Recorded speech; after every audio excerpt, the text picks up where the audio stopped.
ಎಲ್ಲರಿಗೂ ನಮಸ್ಕಾರ. Welcome to my channel. ಇವತ್ತಿನ ವಿಡಿಯೋದಲ್ಲಿ MTR ಪುಳಿಯೋಗರೆ ಪಾಕೆಟ್ನ ಬಳಸ್ಕೊಂಡು ಯಾವ ರೀತಿಯಾಗಿ ತುಂಬ ರುಚಿಯಾಗಿ ಪುಳಿಯೋಗರೆ ಮಾಡೋದು ಅಂತ ತಿಳಿಸ್ಕೊಡ್ತಾ ಇದ್ದೀನಿ. ಬನ್ನಿ ಆಗಿದ್ರೆ ಹೇಗೆ ಮಾಡೋದು ಅಂತ ತಿಳಿಸ್ಕೊಡ್ತೀನಿ. ನೋಡಿ, ಇಲ್ಲಿ ಫಸ್ಟು ಒಂದು ಬಾಣಲಿ ಬಿಸಿಗಿಟ್ಟು ಅದಕ್ಕೆ ನಾನು 3 ಟೇಬಲ್ ಸ್ಪೂನ್ ಆಗುವಷ್ಟು ಎಣ್ಣೆ ಹಾಕ್ಕೊಳ್ತಾ ಇದ್ದೀನಿ. ಎಣ್ಣೆ ಚೆನ್ನಾಗಿ ಬಿಸಿ ಆದ ನಂತರ ಒಂದು 4 ಟೇಬಲ್ ಸ್ಪೂನ್ ಆಗುವಷ್ಟು ಕಡಲೆ ಬೀಜನ ಹಾಕ್ಕೊಳ್ತಾ ಇದ್ದೀನಿ. ಸ್ಟವ್ನ ಮೀಡಿಯಂ ಫ್ಲೇಮಲ್ಲಿ ಇಟ್ಕೊಂಡು ಕಡಲೆ ಬೀಜ ಎಲ್ಲ ಲೈಟಾಗಿ ಗೋಲ್ಡನ್ ಕಲರ್ ಬರಬೇಕು. ಆ ರೀತಿಯಾಗಿ ಎಣ್ಣೆಯಲ್ಲೇ ಕಡಲೆ ಬೀಜನೆಲ್ಲ ಫ್ರೈ ಮಾಡ್ಕೊಳ್ತಾ ಇದ್ದೀನಿ. ಎಲ್ಲರಿಗೂ ಪುಳಿಯೋಗರೆ ಅಂದರೆ ಈಸಿಯಾಗಿ ಬರುತ್ತೆ ಅಂತ ತಿಳ್ಕೊಳ್ಬೋದು. ಆದರೆ ಪುಳಿಯೋಗರೆ ಪಾಕೆಟ್ನ ಯೂಸ್ ಮಾಡಿಕೊಂಡು ರುಚಿಯಾಗಿ ಯಾವ ರೀತಿಯಾಗಿ ಮಾಡೋದನ್ನ ತಿಳಿಸ್ಕೊಡ್ತಾ ಇದ್ದೀನಿ ನಾನು. ನೋಡಿ, ಇಲ್ಲಿ ಕಡಲೆ ಬೀಜ ಎಲ್ಲ ಲೈಟಾಗಿ ಗೋಲ್ಡನ್ ಕಲರ್ ಬಂದ ನಂತರ ಕಡಲೆ ಬೀಜನೆಲ್ಲ ತೆಗೆದಿಟ್ಕೊಂಡಿದ್ದೀನಿ. ಹಾಗೆಯೇ ಅದೇ ಎಣ್ಣೆಗೆ ಒಂದು ಅರ್ಧ ಸ್ಪೂನ್ ಆಗುವಷ್ಟು ಸಾಸಿವೆ, 1 ಟೇಬಲ್ ಸ್ಪೂನ್ ಆಗುವಷ್ಟು ಉದ್ದಿನಬೇಳೆ, 2 ಟೇಬಲ್ ಸ್ಪೂನ್ ಆಗುವಷ್ಟು ಕಡಲೆಬೇಳೆನ ಹಾಕ್ಕೊಂಡು ಇವಿಷ್ಟು ಲೈಟಾಗಿ ಕಲರ್ ಚೇಂಜ್ ಆಗಬೇಕು. ಆ ರೀತಿಯಾಗಿ ಫ್ರೈ ಮಾಡ್ಕೊಳ್ಬೇಕು. ತುಂಬ ಹೊತ್ತು ಫ್ರೈ ಮಾಡಿ ಸೀಸೋದಕ್ಕೆಲ್ಲ ಹೋಗಬೇಡಿ. ನೋಡಿ, ಈ ರೀತಿಯಾಗಿ ಲೈಟಾಗಿ ಕಲರ್ ಚೇಂಜ್ ಆದರೆ ಸಾಕಾಗುತ್ತೆ.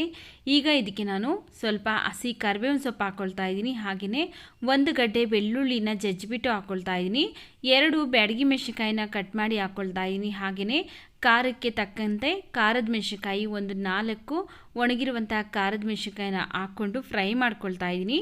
ಅಕಸ್ಮಾತ್ ಒಣಮೆಣಸಿನಕಾಯಿ ಇಲ್ಲ ಅಂದರೆ ನೀವು ರೆಡ್ ಚಿಲ್ಲಿ ಪೌಡರ್ನ ಹಾಕ್ಕೊಳ್ಬೋದು. ನೋಡಿ, ಈಗ ಬೆಳ್ಳುಳ್ಳಿ ಎಲ್ಲ ಹಾಕ್ಕೊಂಡಾದ್ಮೇಲೆ 1 ನಿಮಿಷ ಚೆನ್ನಾಗಿ ಫ್ರೈ ಮಾಡ್ಕೊಳ್ತಾ ಇದ್ದೀನಿ. ಅದ್ರ ಫ್ಲೇವರ್ ಎಲ್ಲ ತುಂಬ ಚೆನ್ನಾಗಿ ಬಿಟ್ಕೊಳ್ಳುತ್ತೆ. ಈಗ ಇದಕ್ಕೆ ನಾನು ಒಂದು ಅರ್ಧ ನಿಂಬೆ ಹಣ್ಣಿನ ಗಾತ್ರದಷ್ಟು ಹುಣಸೆ ಹಣ್ಣನ್ನು ನೆನೆಸ್ಬಿಟ್ಟು ಅದ್ರ ರಸನ ಕಿವುಚ್ಬಿಟ್ಟು ಹಾಕ್ಕೊಳ್ತಾ ಇದ್ದೀನಿ. ಈ ಹುಣಸೆ ಹಣ್ಣಿನ ರಸ ಎಲ್ಲ ಒಗ್ಗರಣೆಯಲ್ಲೇ ಚೆನ್ನಾಗಿ ಮಿಕ್ಸ್ ಆಗ್ತಾ ಸ್ವಲ್ಪ ಗಟ್ಟಿ ಆಗಬೇಕು. ಆ ರೀತಿಯಾಗಿ ಫ್ರೈ ಮಾಡ್ಕೊಳ್ತಾ ಇದ್ದೀನಿ. ಒಂದು 2 ನಿಮಿಷಗಳ ಕಾಲ ಚೆನ್ನಾಗಿ ಫ್ರೈ ಮಾಡಿಕೊಂಡ್ರೆ ಸಾಕು. ಈ ಹುಣಸೆ ಹಣ್ಣಿನ ರಸ ಎಲ್ಲ ಚೆನ್ನಾಗಿ ಗಟ್ಟಿ ಆಗುತ್ತೆ. ಅಂದರೆ ಈ ಗೊಜ್ಜೆಲ್ಲ ಚೆನ್ನಾಗಿ ಈರಿಸ್ಕೊಳ್ಳುತ್ತೆ ಈ ಹುಣಸೆ ಹಣ್ಣಿನ ರಸನೆಲ್ಲ. ನೋಡಿ, ಈಗ ಸ್ವಲ್ಪ ಗಟ್ಟಿ ಆಗ್ತಾ ಬಂದಿದೆ. ಈಗ ಇದಕ್ಕೆ ನಾನು 1 ಸ್ಪೂನ್ ಆಗುವಷ್ಟು ಬೆಲ್ಲ ಹಾಕ್ಕೊಳ್ತಾ ಇದ್ದೀನಿ. ಬೆಲ್ಲ ಹಾಕ್ಕೊಂಡ ನಂತರ ಬೆಲ್ಲ ಕರಗೋವರೆಗೂ ಚೆನ್ನಾಗಿ ಮಿಕ್ಸ್ ಮಾಡ್ಕೊಳ್ಬೇಕು. ನೋಡಿ, ಹುಣಸೆ ಹಣ್ಣಿನ ರಸ ಎಲ್ಲ ಗಟ್ಟಿ ಆಗ್ತಾ ಬರ್ತಾ ಇದೆ. ಬೆಲ್ಲ ಎಲ್ಲ ಚೆನ್ನಾಗಿ ಕರಗಿದೆ. ನೋಡಿ, ಈಗ ಇದಕ್ಕೆ ನಾನು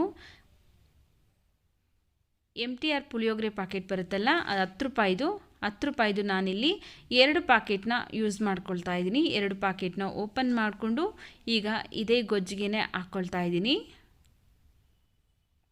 ನೋಡಿ, ಈಗ ಪುಳಿಯೋಗರೆ ಪೌಡರ್ ಹಾಕ್ಕೊಂಡಾದ್ಮೇಲೆ ತುಂಬ ಹೊತ್ತು ಫ್ರೈ ಮಾಡ್ಕೊಳ್ಳೋದಕ್ಕೆ ಹೋಗಬೇಡಿ. 1 ನಿಮಿಷ ಚೆನ್ನಾಗಿ ಫ್ರೈ ಮಾಡಿಕೊಂಡ್ರೆ ಸಾಕಾಗುತ್ತೆ. ತುಂಬ ಹೊತ್ತು ಫ್ರೈ ಮಾಡಿಕೊಂಡ್ರೆ ಟೇಸ್ಟ್ ಕೆಟ್ಟೋಗ್ಬಿಡುತ್ತೆ. ಆದ್ದರಿಂದ ನಾನಿಲ್ಲಿ 1 ನಿಮಿಷ ಅಷ್ಟೇ ಫ್ರೈ ಮಾಡ್ಕೊಳ್ತಾ ಇದ್ದೀನಿ. ನೋಡಿ, ಈಗ 1 ನಿಮಿಷ ಆಗಿದೆ. ಈಗ ಇದಕ್ಕೆ ನಾನು ರುಚಿಗೆ ತಕ್ಕಷ್ಟು ಉಪ್ಪು ಹಾಕ್ಕೊಳ್ತಾ ಇದ್ದೀನಿ. ನೋಡಿಕೊಂಡು ಹಾಕ್ಕೊಳ್ಳಿ, ಯಾಕಂದರೆ ಪುಳಿಯೋಗರೆ ಪಾಕೆಟಲ್ಲೇ ಉಪ್ಪು ಹಾಕಿರ್ತಾರೆ. ನಿಮಗೆ ರುಚಿಗೆ ಏನಾದರೂ ಬೇಕು ಅನಿಸಿದ್ರೆ ಉಪ್ಪನ್ನು ಹಾಕ್ಕೊಳ್ಳಿ. ಅಕಸ್ಮಾತ್ ನಿಮಗೇನಾದರೂ ಬೇಡ ಅನಿಸಿದ್ರೆ ಸ್ಕಿಪ್ ಮಾಡ್ಕೊಳ್ಳಿ. ನೋಡಿ, ಈಗ ಉಪ್ಪು ಹಾಕಿ ಚೆನ್ನಾಗಿ ಮಿಕ್ಸ್ ಮಾಡ್ಕೊಂಡ ನಂತರ ಫಸ್ಟೇ ಎಣ್ಣೆಯಲ್ಲೇ ಫ್ರೈ ಮಾಡಿ ಎತ್ತಿಟ್ಕೊಂಡಿದ್ರಲ್ಲ ಕಡಲೆ ಬೀಜ, ಆ ಕಡಲೆ ಬೀಜನ ಈಗ ಇದಕ್ಕೆ ಹಾಕ್ಕೊಂಡಿದ್ದೀನಿ. ಹಾಗೆಯೇ ಸಣ್ಣದಾಗಿ ಕಟ್ ಮಾಡಿರುವಂತಹ ಕೊತ್ತಂಬರಿ ಸೊಪ್ಪನ್ನು ಸಹ ಹಾಕ್ಕೊಂಡು ಚೆನ್ನಾಗಿ ಒಂದ್ಸರಿ ಮಿಕ್ಸ್ ಮಾಡ್ಕೊಳ್ತಾ ಇದ್ದೀನಿ. ಮಿಕ್ಸ್ ಮಾಡ್ಕೊಂಡ ನಂತರ ಸ್ಟವ್ನ ಆಫ್ ಮಾಡ್ಕೊಳ್ತಾ ಇದ್ದೀನಿ. ನೋಡಿ, ಈಗ ರುಚಿಯಾದಂತಹ ಪುಳಿಯೋಗರೆ ಗೊಜ್ಜು ರೆಡಿಯಾಗಿದೆ. ನಾವು ಈಗ ಇದಕ್ಕೆ ಅನ್ನ ಹಾಕ್ಕೊಂಡು ಮಿಕ್ಸ್ ಮಾಡ್ಕೊಳ್ಬೇಕು. ಆದ್ದರಿಂದ ನಾನಿಲ್ಲಿ ಇಬ್ಬರಿಗಾಗುವಷ್ಟು ಗೊಜ್ಜನ್ನು ಅನ್ನಕ್ಕೆ ಮಿಕ್ಸ್ ಮಾಡ್ಕೊಳ್ತಾ ಇದ್ದೀನಿ. ಉಳಿದಿರುವಂತಹ ಗೊಜ್ಜನ್ನು ಎತ್ತಿಡ್ತಾ ಇದ್ದೀನಿ. ನಾವು ಈಗ ಈ ಉಳಿದಿರುವಂತಹ ಗೊಜ್ಜನ್ನು ಎತ್ತಿಟ್ಟು 1 ತಿಂಗಳ ಕಾಲ ಬೇಕಾದರೂ ಯೂಸ್ ಮಾಡ್ಕೊಳ್ಬೋದು. ತುಂಬ ರುಚಿಯಾಗಿರುತ್ತೆ. ಒಂದು ಸ್ವಲ್ಪನೂ ಟೇಸ್ಟ್ ಅನ್ನೋದು ಹಾಳಾಗೋದೇ ಇಲ್ಲ. ನೋಡಿ, ಈಗ ಈ ಬಾಣಲಿಯಲ್ಲಿದೆಯಲ್ಲ ಅದಕ್ಕೆ ಉದ್ರುದ್ರಾಗಿ ಮಾಡಿಟ್ಕೊಂಡಿರುವಂತಹ ಅನ್ನ ಹಾಕ್ಕೊಳ್ತಾ ಇದ್ದೀನಿ. ನಾನಿಲ್ಲಿ ಇಬ್ಬರಿಗಾಗೋಷ್ಟು ಅನ್ನನ ತೋರಿಸ್ತಾ ಇದ್ದೀನಿ. ನೋಡಿ, ಈಗ ಅನ್ನ ಹಾಕ್ಕೊಂಡು ಈ ಗೊಜ್ಜನ್ನೆಲ್ಲ ಚೆನ್ನಾಗಿ ಒಂದ್ಸರಿ ಮಿಕ್ಸ್ ಮಾಡ್ಕೊಳ್ಬೇಕು. ತುಂಬ ರುಚಿಯಾಗಿರುತ್ತೆ ಸ್ನೇಹಿತರೆ. ನೀವು ಯಾವಾಗಲೂ ಮಾಡೋದಕ್ಕಿಂತಲೂ ಡಿಫ್ರೆಂಟಾಗಿ ಟೇಸ್ಟಿಯಾಗಿರುತ್ತೆ. ಒಂದ್ಸಲಿ ನೀವು ಮಾಡ್ಕೊಂಡು ತಿಂದರೆ ಮತ್ತೆ ಇದೇ ವಿಧಾನದಲ್ಲೇ ಮಾಡ್ಕೊಂಡು ತಿಂತೀರ. ಅಷ್ಟೊಂದು ರುಚಿಯಾಗಿರುತ್ತೆ ಈ ಪುಳಿಯೋಗರೆ. ನೋಡಿ, ಈಗ ಚೆನ್ನಾಗಿ ಮಿಕ್ಸ್ ಮಾಡ್ಕೊಂಡಾಗಿದೆ. ರುಚಿಯಾದಂತಹ MTR ಪುಳಿಯೋಗರೆಯಲ್ಲಿ ಮಾಡುವಂತಹ ಪುಳಿಯೋಗರೆ ರೆಡಿಯಾಗಿದೆ.